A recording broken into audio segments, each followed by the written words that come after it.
Hello, Maverick fans. Welcome to another edition of the delayed Mavpuckcast with Jason. And an iced over John.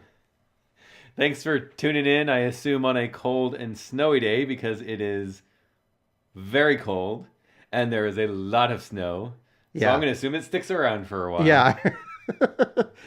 I am too. For the few listeners I will assume that we have that maybe don't live in Nebraska or in the Midwest here, we got, I think, obviously I wasn't here for this. Right. But I heard that we got like 9 inches out here. Yeah. We had a lot. Yeah. And we already had snow on the ground before it started to fall. So. We did. Yeah. We had, I probably had 7 or 8 inches still on the ground and then another 9. It was ridiculous. It was almost just crazy. 2 feet. And it was terrible to try to clean it up because it was an inch of ice and then slush and then snow. And I don't have like the heavy duty snowblower. I've got like a traditional type snowblower, so I don't have the one that's got the metal kind of cord. Yeah, the auger thing. So it took me to do 3 driveways, ours and the 2 elderly women who live near us. Took me like 4 hours. Gosh. Oh yeah, I hated it. We're blessed to have a great neighbor behind us who knew I was gone for daughter's hockey tournament. Right. Asked me when I was going to be back. I'm like, well, not today. Yeah. So he was nice enough to come over and plow us out with his, which was very, very appreciated. I know. Yeah. I mean, I couldn't imagine coming home to all that stuff and then, having to like park the car in the street. That would have been worse than like climb your way in. Yeah, exactly. Yeah, snowshoe my way to the garage door. But you were nice enough, because we start off with our drinking segment. You were nice enough on the way back from the youth hockey tournament in Minnesota. Going through Sioux City, you picked up Sioux City root beer for me. Yes, and that has something, that has a special reason that we will cover here in a little bit with a new segment on the podcast. Absolutely, that will be a new segment. So they'll have to keep listening to figure out why it is that we picked up some Sioux City root beer for you. That's right. I'm really curious. It's gas station root beer. I don't have high hopes for it, but maybe take a swig and let us know. Is it okay? Let me try this here.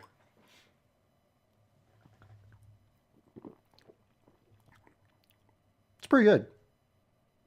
It's not, remarkable, but I mean, I'd drink it.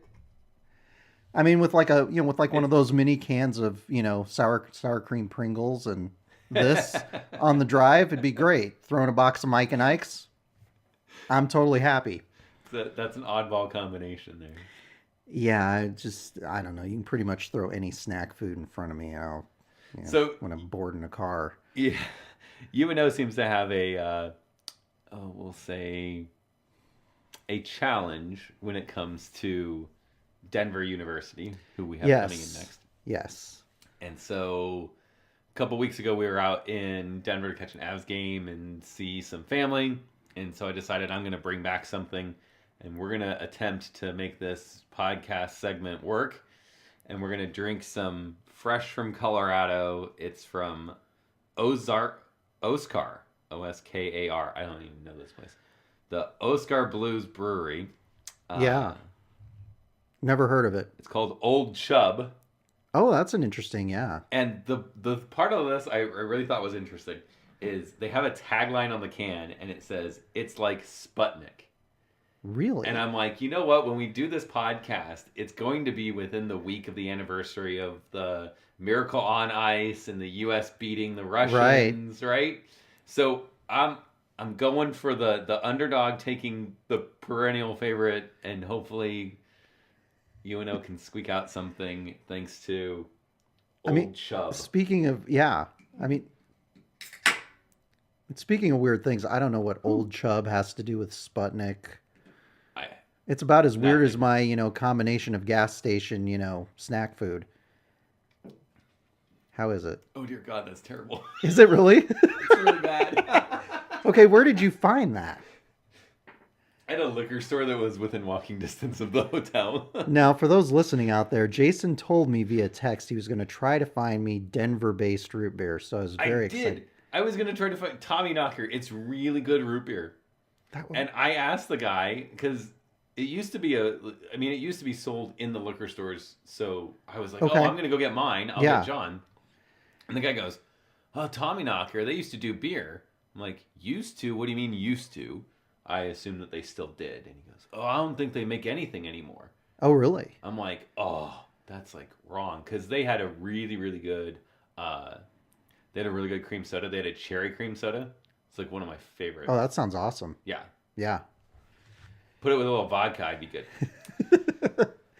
So apparently you're stuck with Old Chub. Yeah, I'm gonna have to like. And it's not. This Sputnik.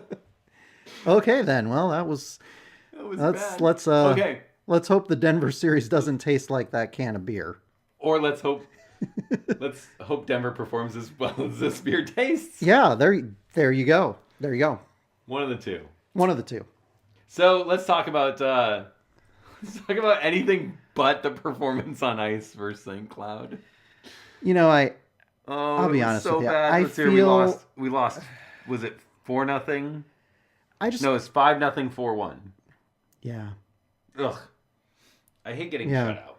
4-1 on Friday, 5-0 on Saturday. Score a goal. Please score a goal. Please score. I feel bad for the guys. I mean, it has to have been a brutal season for them. You think about that. Going to practices every week, going to class, then going on the road basically every other week. And things have not gone the way I'm sure that they envisioned, in particular the seniors this season. And well, and I think for me, I watched more of Saturday's game than Friday's game just because of when my daughter had games and stuff, and right. I had to pick one, and I picked her. But from what I saw, like I watched Saturday's game, I'm like, I thought they played a better game on Saturday than they played a on number Friday. of people have said that. And I'm like, I just feel bad for them because it's like I'm sure that they're feeling like they're making steps. They feel like they're playing a good game. They feel like they're doing what coach is telling them to do, and they're in the right position and stuff. But then you still lose 5-0. I know, and it's just like that deflating. Like I thought we had it, and we were like, it wasn't even like, oh, we lost on a late goal or on a bad call like we've had earlier this season. It was like we weren't even in it. It was tough. They got down 2-0 early on Saturday night, and with the snowstorm, which I know you want to interject into this, and this might be the best place, but you didn't have a whole lot of energy in that building. You could tell on the broadcast that there was there were just a couple hundred people, and maybe people don't know this. Bridget and I have not missed a home game since the very first game, the exhibition against Manitoba in the fall of 1997. Back when they were in the Civic. And when I say we haven't missed a game, it's not like, we've made most of the games. I mean, we have not missed a game, an exhibition, a regular season game, conference game, non-conference game. Right. We've been there for every game that they have played in Omaha. It's an impressive streak. It is a very impressive streak. You tallied it up. How many home games was it? 460? Yes. Your wife added this up. I went season by season. 461. 400. So you've seen 461 games in a combination of 3 different rinks. Right. Exactly. And they honored you with a really cool thing. I saw your tweet when you showed up on Snowmageddon Day. They had a sign taped to your seat, right? That had like a hashtag since day one, wasn't it? Yes, they did. And let me pull up the picture here so I get the wording right. So again, for those who don't know, for those who live outside of Omaha, we were in a blizzard warning. And it started off by raining, sleeting, this horrible slushy stuff in the early afternoon. And then it turned to snow, I'm going to say 3-4 o'clock. And it was snowing at a rate of 3 inches per hour. And there were dozens of fans online who were calling for them to postpone the game, cancel the game. Maybe they could have started it like at noon or something. But earlier in the week, when you're hearing that it's going to be ice early in the day, you're thinking that may be worse than later when there's actually snow. So it was kind of a hard decision. So we picked up our niece Lauren, who had driven back from St. Cloud She's a student there for the series. And we went and ate at Godfather's in Exarban Village at 4:30. So we kind of hung out and spent an hour just kind of lazily eating pizza because we were the only people in the Godfathers in Exarban Village. I'm surprised they're open. So yeah, exactly. I was kind of surprised too. They weren't doing deliveries, but they were open. So some people were coming and picking up pizzas. And we parked in the parking garage behind it because we thought this would be a good way to keep the car clean, not worry about that. And then we walked over to the game. Now, like I said, we've not missed a game since that very first exhibition against Manitoba in 1997. And so we get to Baxter Arena. There's very few people there. Not many people. Normally they have a lot of people, checking, coats and clear bags and all that stuff as you come in. Just kind of one sort of table set up. And so we go in and they told us that the UNO men's basketball game was actually on the Jumbotron in the arena. We got over there about 5:30 because we can go in early with our Blue Line Club pass, but they were letting people in early and they let us go up and watch that game. Okay. So we get up and we're going to our seats up in 216 and we kind of come up the staircase and we walk the little kind of aisle area and I look up and I'm like, Bridge, there's something on our seats. And she's like, what's on our seats? Because she hadn't really been looking. She's thinking maybe there was something on all the seats or something like that. Okay. Well, it was just our 5 season tickets and taped to the seats, printed out on 8.5 by 11 paper. It said hashtag since day one, thank you for your support, with the UNO logo. And that's all it said on our seats. And Bridget sees this and she starts crying and she's like, I can't believe they did that. And so I don't know who from UNO did that, but that was just a super nice gesture to thank us for that, for coming to all these games, all these years. And yes, we've missed people's weddings. We've left weddings after the ceremony before the reception. We've planned funerals around UNO hockey games, and everybody thinks we're absolutely stupid. But the problem is, after this many years now and 461 games, you do not want to lose that attendance streak. And I have at least 3 or 4 nightmares every season where I'm dreaming and we're trying to get to the game and we get like a flat tire or the car breaks down. Right. Or it's like I was going to ask you, like, what's the closest this was a pretty bad snowstorm. Right. We know someone from Canada who had messaged us, obviously because we were in Minnesota and it didn't seem that bad where we were. And she was down here and heading back to Canada, and she had messaged us and said that it was I think she used the word ridiculous. The snowstorm was ridiculous. So it's serious when someone from Canada thinks it's going to Fortunately we live just a little over 2 miles away. Right. So it's not that far of a jaunt for us, but the roads were a mess. Yeah. And one of our clients is the Shrine Circus, so they were going on in Council Bluffs. So Bridget was at the early shows, and then our nieces were working the social media for the later shows this weekend. Bridget actually got them a hotel room, one of the hotels attached to the arena, so that they didn't have to drive back and forth. So she had to get back from Council Bluffs in the afternoon in this to your place, to our place, and then go there. And I'm sitting there, I'm nervous all day, and I'm telling her the night before, I'm like, you can't ruin the attendance streak. You got to leave early enough and plenty of time. And then I'm just sitting there like, please don't get in a car wreck where you have to wait on a tow truck to come or the police to come. And so I think you were going to ask. So, I'm going to say, okay, so here's my question is, what's the closest you've been to missing a game then? I don't think we've ever been really that close to missing a game. I mean, do you think this was the hardest?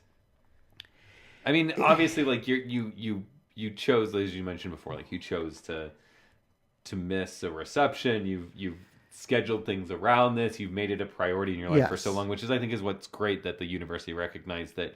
That's for you what to was have awesome. That long I mean, you've obviously made some choices in your life. Exactly, it was a simple gesture, and it was just really touching that they did that. But there's always things outside of your control. So, like, sure. I mean, illness or weather or something. Do you think this is like the hardest it was for you to make the game? It may have been, and it compared to what it could have been, it wasn't that hard. But a good friend of ours, a guy who's like 5 years younger than I am, just had a heart attack like a week or two ago, and I felt really bad for him. But then part of me is like, man, I got to keep myself healthy because I cannot, I can't have a heart attack or some crazy like that because you're 2 seasons away from 500 home games, right? If you're at 461, yeah. I mean, there's typically 20-some games in a season. Yep, with the exhibition and regular season games, right. Yeah. So you're in theory, you'll be end of second season, 2 seasons away from hitting 500. I mean, you can't lose that, right? No, and I worry every year. I'm like, I don't want to lose this streak on some stupid thing happening. It's ridiculous. It's almost like a sense of relief when the season's over because you're like, whew, made it through another year. We'll get through the summer, have fun with that, and then we'll, get back to next season. And you never know because life can throw you curveballs. So, I mean, for us, part of the reason it works is because we're self-employed. So we don't have to worry about an employer sending us somewhere or sending us out of town. We make the schedule, so we can schedule around hockey. And as I've said before, unfortunately, Bridget and I were not blessed with children in life, so we don't have the kid commitments like you guys do and a lot of fans do. And so when I tell people I have this streak, it's not like, I want you to understand, I'm not judging people who have not been to 461 straight games over the last 22 years. I realize that's not realistic for people, but it's one of those things that it was after the first season that we just decided to do. And, then you're like, oh, it's really cool. This program just started. We can say that we've been to every single game. So we decided to do that. And crazily enough, it's happened and it's been awesome. So, well, we've talked about it in the podcast about how we were really looking for what is the university going to do to show their support for season ticket holders. Yep. And I think this is a good. I think it's an amazing first step. Like I think it's really. I think smart it was fantastic. Them to say, yeah. Let's look at the season ticket holders, the people who've been here since day one. Yeah. And let's do something little because it's really not a big gesture, but it means so much. It meant so much to Bridget, and you guys can go on our Mavpuck Facebook account. You can find the link on Mavpuck.com. And Bridget posted a video that I recorded for a Facebook Live video.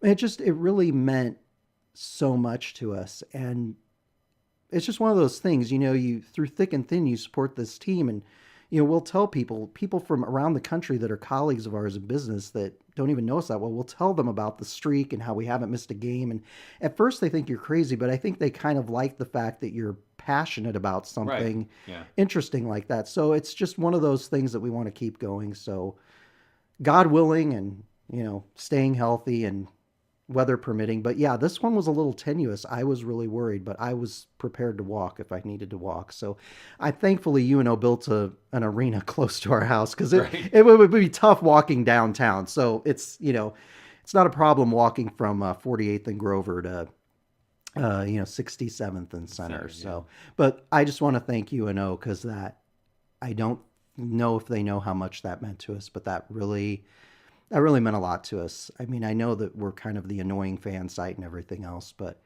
it was just nice that they did that. So whoever did that, thank you. That was very, very sweet of you. So let's get back to the play on the ice and kind of what you guys saw at the game and what we saw when we were watching it on the screen. Sure.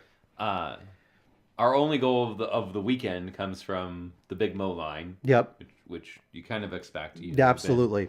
They've been old reliable for us as far as offensive production. They've been the line this season. So, I mean, we kind of, gloss over them just because we've seen them. But, is there any one player or group of players or something that stood out to you this weekend? I mean, it's kind of hard to say in a series like that with the score differentials that you have. I don't know that there was one player or one line or anything else that stood out. We still didn't get the CWS line. No, we have an Omaha team that doesn't have a CWS. It's funny line. now you bring that up. Do you remember how during the Dean Blaze years, every time I'm constantly. Do you remember the Dean Blaze years? How he would have different lines like every single game. Oh, he'd have different like he would change them shift after shift after shift to find something. And we all thought like he was insane. Maybe we're talking about two ends of the spectrum here. Like we're talking about, it's literally like the coach who wouldn't stop changing lines. Yes, versus the coach who's like got these solid, yeah. I don't, and I'm like, that just popped in my head as we were talking. I mean, we always thought Blaze was insane, but maybe there was a certain genius in that. I don't know. I mean, yeah, I think you're always looking for what's going to work as a coach and stuff. You know, my experience and stuff, you know, I talked about chemistry early on in the podcast and stuff we talked about. Where is chemistry going to come from with this team and stuff? And so I think from a coaching standpoint, you're always kind of looking for where is that production and where is that chemistry. But yeah, it's a superficial, vague thing that I think it'd be funny to have an Omaha team that has a CWS line. So season's coming to a close. Maybe he'll do it just to make me happy. It'd be a nice gift from Coach for me. That would be sure. I'd appreciate that. Maybe if you had a 461 game attendance streak, he'd give you the. maybe then he'd be like, all right, I'll just. Maybe then he'd be like, yeah, I don't know, but until I get to there, I'm not. Yeah, I mean. Well, I brought it up because I thought, particularly, I think we saw it late in the game on Friday is when there was one point where I think it was Conley wasn't on the line with Weiss, and we saw some different production. And then on Saturday we saw that they moved Primu onto the line with Weiss, and I thought the two of them seemed to have some really good chemistry together. Yeah, and I really like that line. And obviously, you know, we didn't get anything out of it on Saturday, but they were making good plays. Yep, I thought.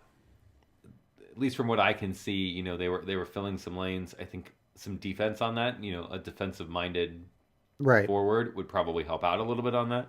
But the chemistry between Weiss and Primo, I was pretty impressed with. Yeah. So maybe we'll see what happens with the DU series and stuff. But I wouldn't be shocked if we see Primo and Weiss together, and then I don't know. Maybe just you throw someone in there trying to find something that works. Yeah, something that works here for the last few weekends as they're heading into the postseason conference playoff play. Yeah, and what I would say about that St. Cloud team, that is an awfully good team, and it's awfully deep, and they come at you in waves, and it's just even when they're not having a great night, they still have the players that they have, and you know a lot of times a team like that is. I mean, it's, you know, an act of futility playing against them when you don't have the horses to go against them line for line.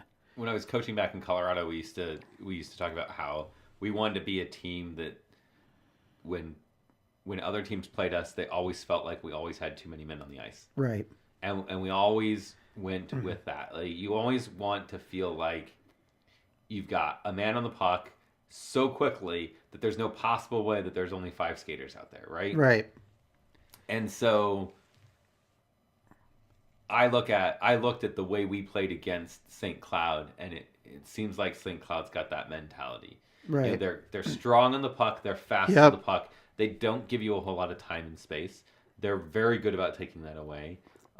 When they're down a mountain, they're probably one of the best teams I've seen at filling lanes. Yep. They're very, very diligent in their system and playing it. They are, you know, 5-on-5, 4-on-5, 5-on-4. And they're committed, and they take advantage. And when they're in front of your net, they take advantage of second, third opportunities, and they put them in the net when the goaltender's out of position, and they make you pay. And I mean, it's kind of a thing of beauty to watch. And the other big news was on Saturday. We saw for the first time this season. We saw Alex Blinkenberg in net. We did see Blinks. Yeah, we hadn't seen Blinks in net, had we? Not this season. Okay. Last time he played was in North Dakota. Yeah. Or did he? I don't even think he played in the exhibition. He didn't even play in the exhibition this year, did he? No, he didn't. It was just Winiger and Tomek. Which that's the other big news, mention that thing about Tomek. Yeah. Yeah, I can say before we move on to the next segment was Tomek, we will not see him for probably the remainder of the season, most likely. He's got an offer to go over and play in. I think they have tournaments actually in Russia for the national team. Okay. And so UNO obviously gave him the go ahead to go do that, go get some experience and stuff there. And so we will finish out the season with Evan and Alex. That'll be interesting. So if for some reason Evan can't go, we will see Alex. We will. Should be interesting. My kids, he's been so good. I mean, everyone we've met has been awesome on that team. It's amazing how they're stand-up guys, top to bottom. Yeah, they're great guys. And Alex is fantastic. He's a really good guy. He was really nice when the girls met him, and he's been, we'll see him with Evan a lot. Yeah, they're clearly pretty good friends because it seems like we see one, we see the other a lot of times, but both of them are amazing. They'll talk to the kids, they recognize them and stuff, which is always really absolutely cool. So. No, having missed that game on Saturday night, having missed it, I didn't miss it, people. You having missed it, I can tell you it was kind of interesting. We basically had section 216 to ourselves. It reminded me of the CenturyLink Center days when we basically had section 203 to ourselves, and we could just sit and talk and hang out and loud as you want. At one point they announced, people in the upper bowl come down and I heard that sit downstairs. Down to the lower bowl. Did you go or did you stay up? No, we stayed up there. Yeah. It was fun. It was kind of a non-eventful game, and St. Cloud won the Penrose Cup on Saturday night. I was trying to get it. I was stuck in the snow trying to get home. Exactly. Well, number one, I was trying to get a good picture of St. Cloud, and the usher lady was shooing me away, like, "Oh, you can see them down in the lobby," and I'm like, I'm not going to be able to see these guys posing with the trophy down in the lobby, but all right, whatever. So I got the best picture I could. And then they left the next morning. They did not want to stay another night, right?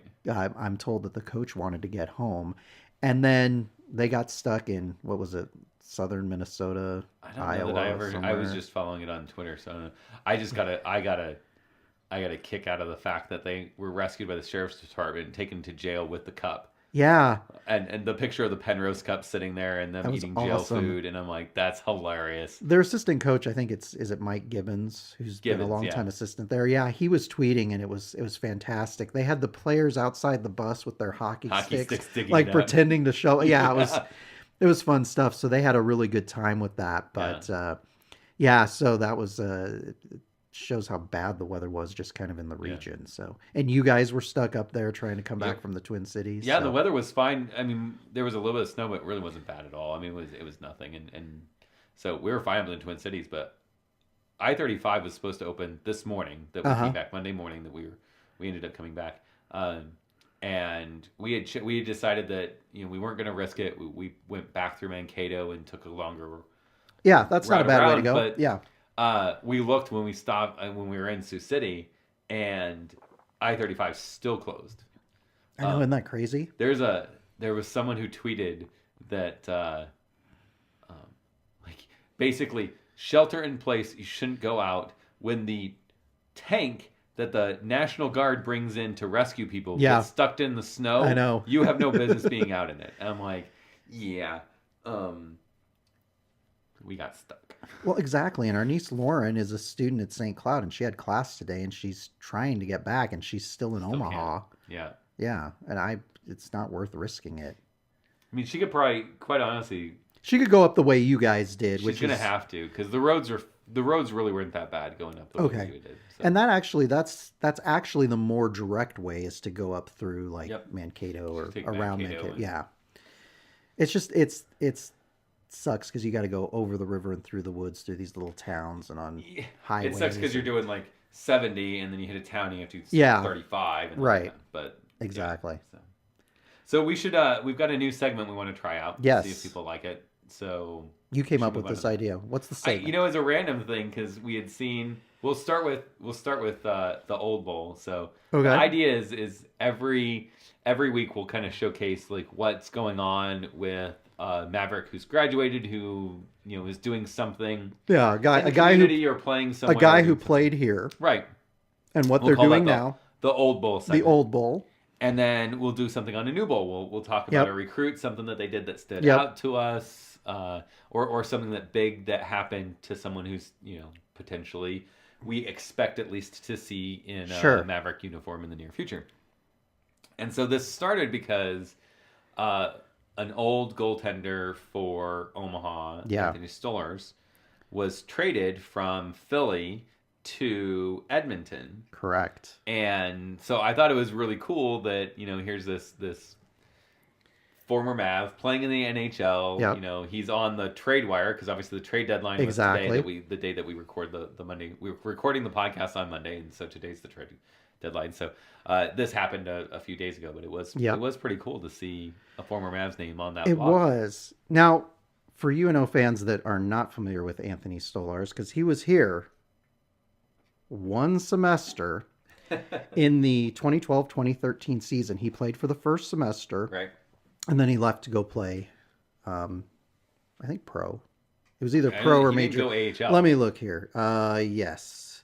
He played for the London Knights in the Ontario Hockey League. He played for the OHL. Right? So he played major junior hockey. Yeah. And that was when Massa came in. Yes, after and him, so right? here's what's interesting. Massa had played the year before, right? He'd been pretty decent, and then he was sitting out. To my understanding was to recover from concussions, so kind of redshirting that year. Right. So he came in that second semester. Right. There are a lot of fans who have speculated if Massa had been able to sit out and redshirt that entire year, and then had come back the following season. In 2013-2014, he would have had 3 years of eligibility left. Oh. So he would have had the Frozen Four year, and then he would have had the first year, 2015-16 at Baxter Arena. So there are a lot of fans who are like, what if? Could we have made another run at the Frozen Four in 2015-16? Or by the same token, if that hadn't been his senior season in 2014-15, would they have made the Frozen Four? So it's... Yeah, I don't know why Stolarz left. Like what the reasoning behind that, if it was Massa coming in, if he knew that was the writing on the wall, eventually going to come back, or maybe he wasn't having the kind of, he played experience that he wanted. But it was good to see him here. It was good to have him there, and now we get to say, well, we were the only. Well, and here's the thing: when you tweet at him online, he's always very friendly and So I think he could have had a great career here in Omaha, and I love the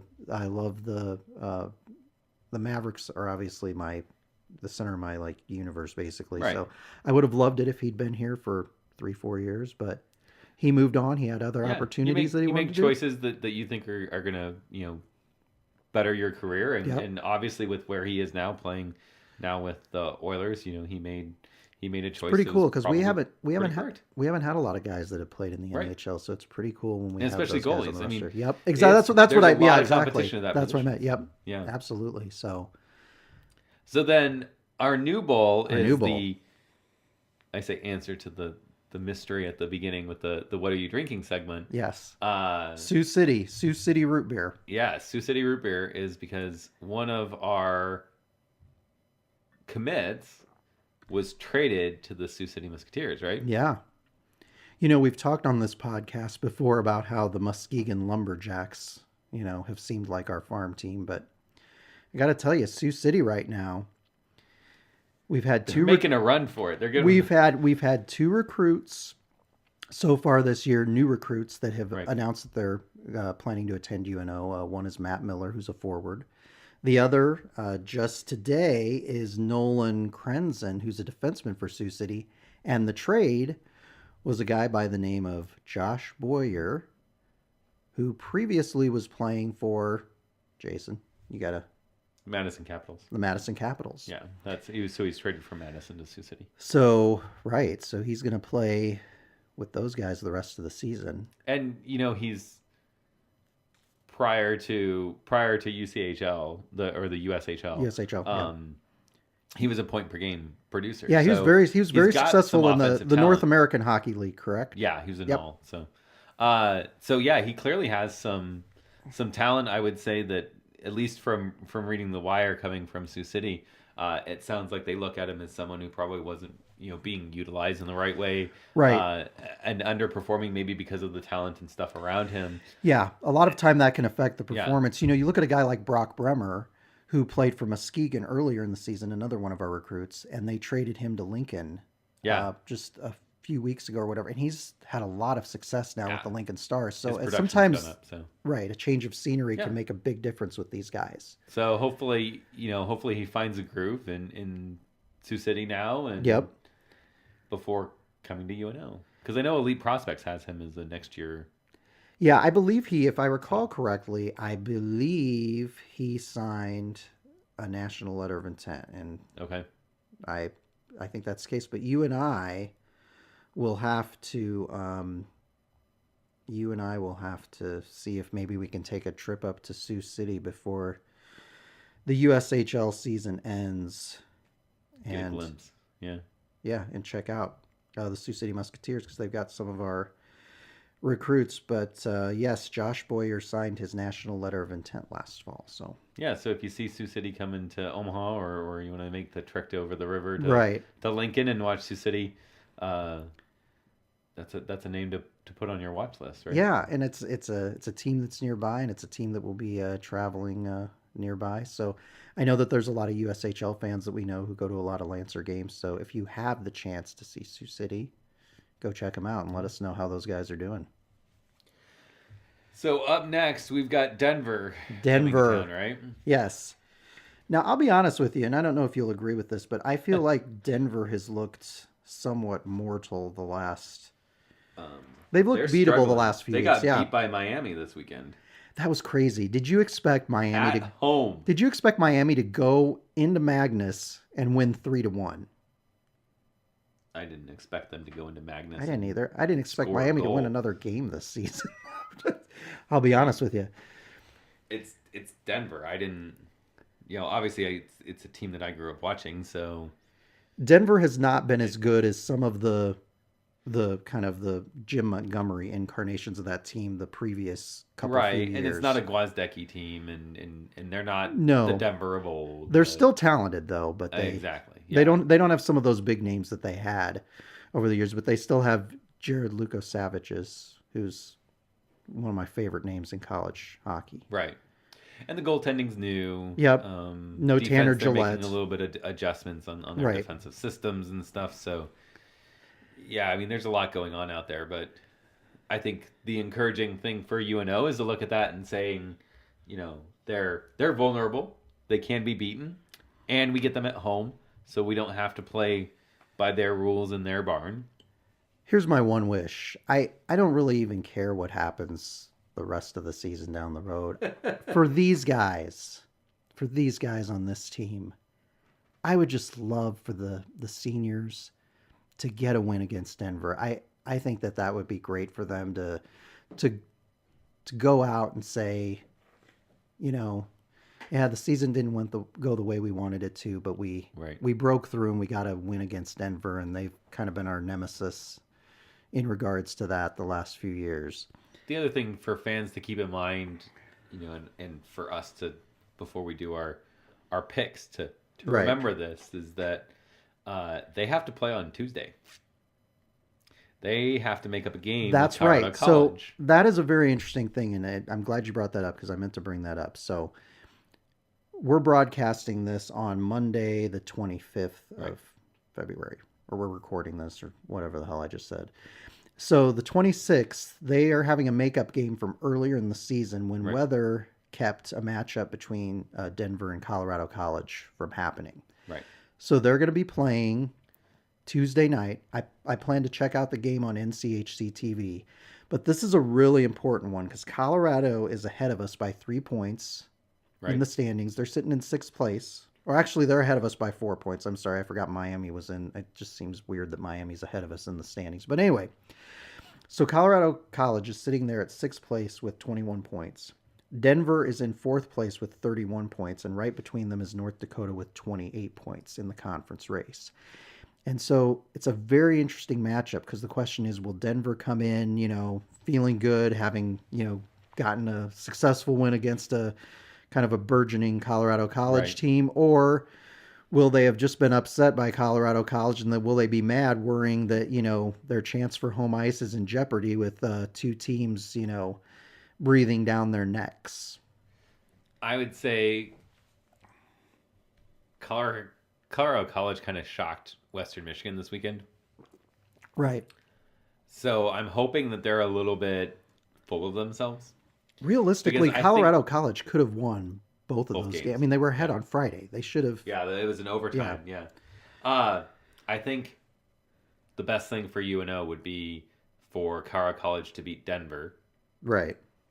No, for Denver to beat Colorado College. And then UNO beat Denver. Well, that would be, that'd be spectacular, Jason. I mean, and then we just have to hope, North Dakota doesn't. But that'll be the interesting thing. Right. Again, I don't know what. The one thing I'll say about that, though, is if Colorado College beats Denver, like you were suggesting, okay? Denver's kind of hanging on by a thread for that fourth spot. Right. So, would they be, hungrier coming in, knowing that they're, they've got to get wins to stay ahead of North Dakota, who's sitting in 5th right now. Maybe. I don't know what'll happen. Yeah. Well, so that leads us into then, what do you think is going to happen? What's your pick?